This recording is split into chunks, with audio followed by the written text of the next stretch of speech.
All right, join me as I go to Valle de Guadalupe and also Puerto Nuevo, Novio, um, in San Diego for a quick weekend. So that's the benefit of living in LA. So we drive to Valle de Guadalupe, where it's basically wine country, um, about an hour and two away from Tijuana, um, east.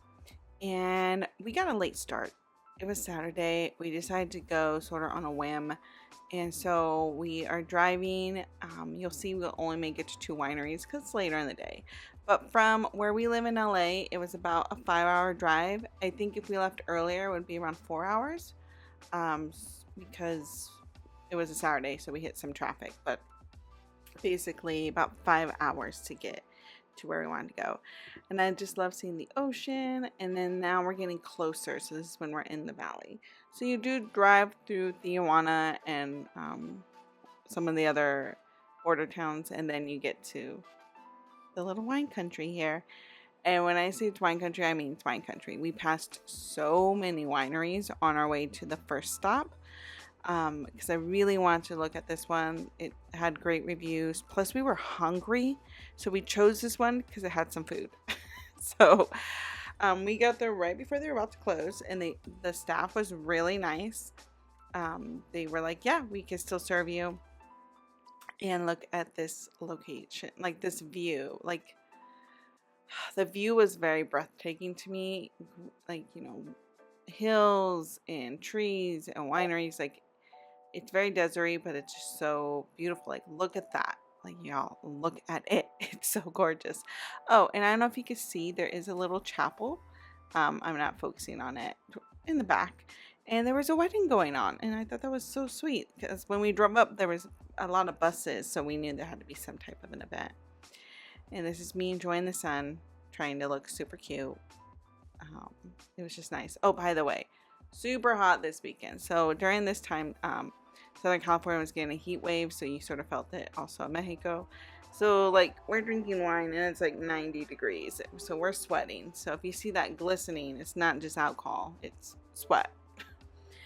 So I had a little bit of lamb. It's like a lamb pastry, and Nick had a whitefish empanada, so a whitefish pastry. And we each just had a glass. We didn't do a tasting. Oh, by the way, I feel like the tastings there are different than Napa in the sense that it's glasses. It's not an actual like tasting. So this is us trying to figure out our second spot because it was getting close to 5 and a lot of the wineries closed at 5. And luckily I found this one on our way to the first winery. I was looking at signs and I looked it up and it said it closed at 7. So we're like, oh, we have like about an hour. And they served pizza. And if this isn't like a woman magic, I don't know what is. So the winemaker is a woman, Latina, and our hostess that you'll see soon, because she's the one that goes up to the band and gives them like a little birthday candle. Was super nice, just so nice. And so let's go into wishing someone a very happy birthday.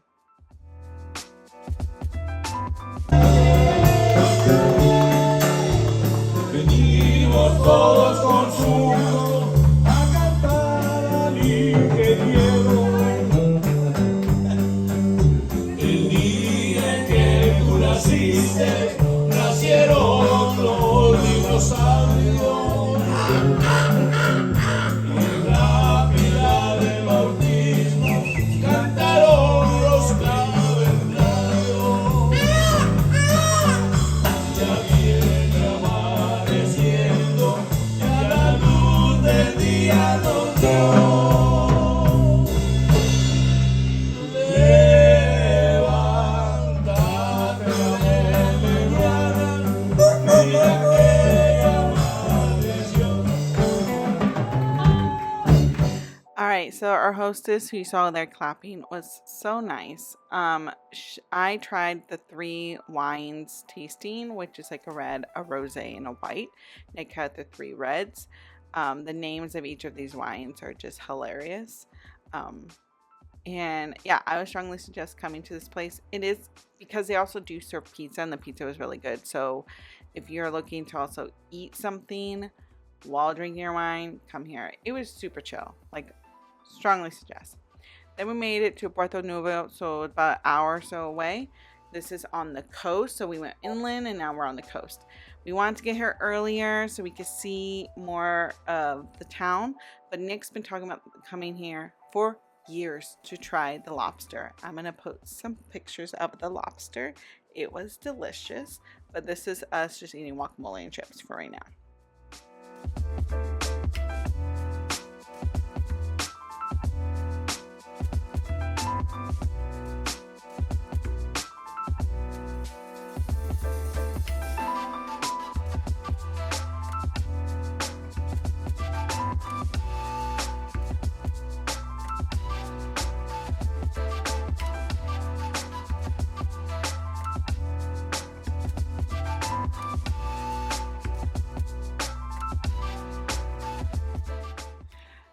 All right, I'm going to explain real quick why I point to the time. You'll see. Hey guys, it is 2 in the morning. We have been sitting in border traffic since 11 p.m. Sort of freaking out because we need to get gas soon. And we're very, very close to the border. I think there was just an accident up there and it's delayed. We are tired.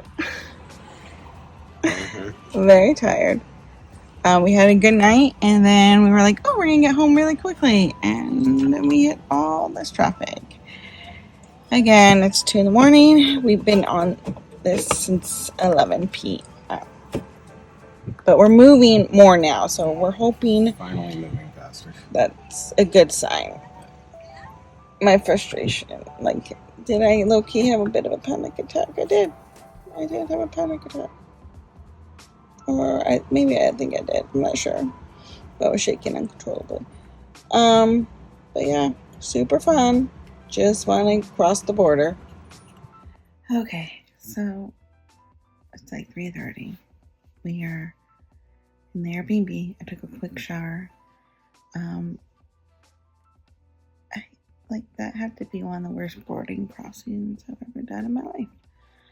I already don't like the border crossing because I generally don't like people coming up to me and trying to sell me stuff. It's just like a pet peeve of mine. I know it's like part of a lot of different cultures, but it fucking annoys me to no end. And so I'm sitting there, it's hot, we're running out of gas, and people keep trying to sell me things, and I'm like, I swear to God, if one more person comes up to me, I'm going to explode. And I think what really made me mad was when we left the restaurant. It was going to be like a quick hour to San Diego, and just as we got closer, there was like an accident or something, and so it just stopped, and we were able to cross and then get gas. We do have to check out this Airbnb at like 11 a.m.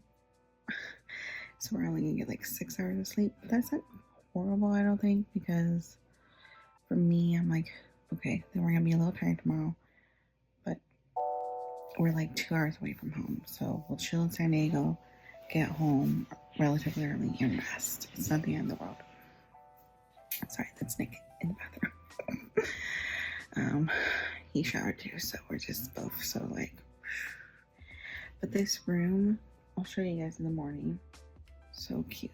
Like, this couple, they really made a really cute room in their house for guests. Like the design, the comfort, the spacing, and they have a cute backyard. Like, I'll show you guys all that tomorrow. Mm-hmm. All right. I gotta go sleep now. Good night. All right. So our Airbnb host was so nice. He's letting us check out a lot later than we originally were supposed to. So, and he also offered us some juice because he knew we got it really late. So I have some orange juice and Nick's gonna have some pineapple juice. But yeah, the host is gonna let us stay like 2 hours past checkout, so that's so nice. So I'm gonna go back to sleep after my shoes. Nick got some pineapple juice. I love it when people are just nice. It makes my day. So this is the Airbnb. It's nice and blue. So I wanted to share this with y'all because if you're ever in San Diego and you need just some room to stay in for the night, they are so nice. Nick just told me they filled up our water bottles with cold water because it is like over, I think it's close to 100 degrees today. And so I just thought that was such a nice little touch. So I go into the bathroom. Don't judge the messiness. We're just about to leave, so they haven't really cleaned it, but those are towels, and it's just nice, clean. So you have this room, and I think that door leads to their house, but it's locked, and so you have your own entrance. I'll put the link somewhere so you guys can book if you're in San Diego.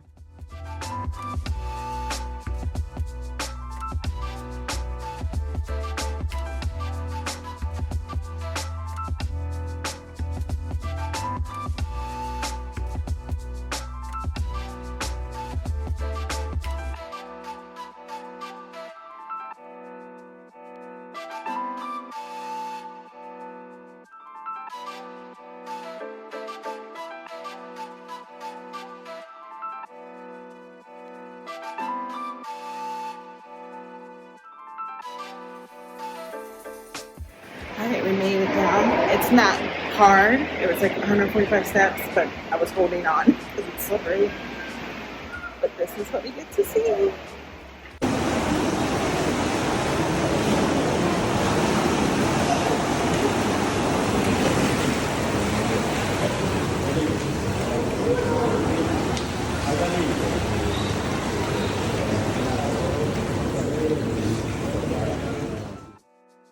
Alright, so after the cave, we decided to walk because we were tired of being in the car. So I think the walk was about 10 minutes. So we were in La Jolla, which is near San Diego. It's a very affluent town. And so, but they have a really nice shopping center where you could just walk around. And I was pleasantly surprised that we were able to walk to Warwick's, which is a bookstore / gift shop, stationery store. I wanted to come to this bookstore the last time I was in San Diego, but I just didn't have time. So I stopped in and grabbed myself a book, and I was very excited about the book I got. I'll show you guys in a little bit. Hello, so I do hope you guys enjoyed that quick little travel vlog to Valle de Guadalupe and Puerto Nuevo. I'm mispronouncing that, I know. One thing I know for sure is that I definitely want to visit both of these towns a little bit longer. We did this quite quickly. So if you are in LA, you could definitely go to Valle de Guadalupe. I think there's also shuttles, like there's like tour groups that leave out of LA and San Diego if you want to do it in a tour group. But definitely Nick and I will go back to wine country there and probably stay an extra day, stay at a cool Airbnb. That is on my to-do list. And I definitely want to go back to the lobster village, if that's what Puerto Nuevo is known for. It's a small town filled with seafood. So if you are a seafood fan and you love just eating fresh seafood by the ocean, this is a place for you to go. Baja California, you know, it is right by the Pacific Ocean, so there's a lot of towns that are just right by the beach, and you can get some really good seafood for a really affordable price. We got a lot of lobster. By a lot of lobster, I hope you guys can see in the picture how delicious it looked and also how much they gave us, because it was so good. But they gave us like 5 lobsters, and so good, with beans and rice and very fresh homemade flour tortillas. And so it was just delicious, and you know, really good homemade salsa and fresh guacamole. We did order the guacamole, so yeah, and the beans and the rice and the tortillas came with the lobster. But if you're not a seafood fan, but you have friends that are and you want to go support them, there is chicken and beef available, so don't worry. And a lot of these restaurants, they do have kids menus, so you can take your little ones. There were families there, so don't worry. Side note, if you have never been to any of the Baja California towns, that makes sense. I mean, I grew up in California, so going there, going to Rosarito, going to Tijuana was very much sort of like the thing you did when you're young. And you could cross the border, you could drink under the age of 21, things are really cheap. So like you go to Rosarito and you go to a lot of bars. Like, did I do that at 20? Possibility. Speaking of going to Rosarito at 20, I think that was the last time I crossed the Mexican-US border, because the last few times I've been to Mexico, I flew. Mexico City, Oaxaca, Tulum, I was on an airplane. So I didn't have to deal with border crossing traffic. And never again do I want to deal with border crossing traffic. It's just historically bad, and I was just sort of really hopeful that it was going to be pretty good because it was so late at night. I was livid and very uncomfortable that whole time that we were there. I know I mentioned that I had like a panic attack. I don't know if I had a panic attack or anxiety attack. I've never been diagnosed with having panic attacks or anxiety attacks, so I don't want to take that away from people that have, but my body was very still and I was shaking uncontrollably. I think my nervous system was just shot. So that's fun. Gonna ask my doctor about what that's all about. And yeah, so it was just I think my body just reacting to being in an uncomfortable situation for me, right? Luckily we had plenty of water, we just ate, I didn't have to use the restroom because it was really hot. So, you know, we're sitting in there and it's still like 80 something degrees and you have all the car fumes, so it makes it a little bit hotter. But yeah, never again. Don't want to do that shit. Not comfortable. So anyways, I hope you guys enjoyed this really quick travel vlog. Come back because there will be more travel vlogs. I'm going to London, Bath, Oxford, and Hayway. Basically just a bunch of UK towns very soon. So that will be coming to you all very, very soon. And do check the link, or I'll put a link in the description box, but also like the description box, I'm going to be listing some upcoming events that I'll be hosting, whether those are virtual or online. So I will be, I'll be hosting some online events and some virtual events. So if you, or sorry, not online and virtual, there you go. Virtual and in-person events. The in-person events will be in the LA area. One might be in San Francisco. So if you are in the area, come say hi. If you are, I don't know, online, you could also come say hi. Alright, I'll see you guys later, and we'll talk very soon. Bye.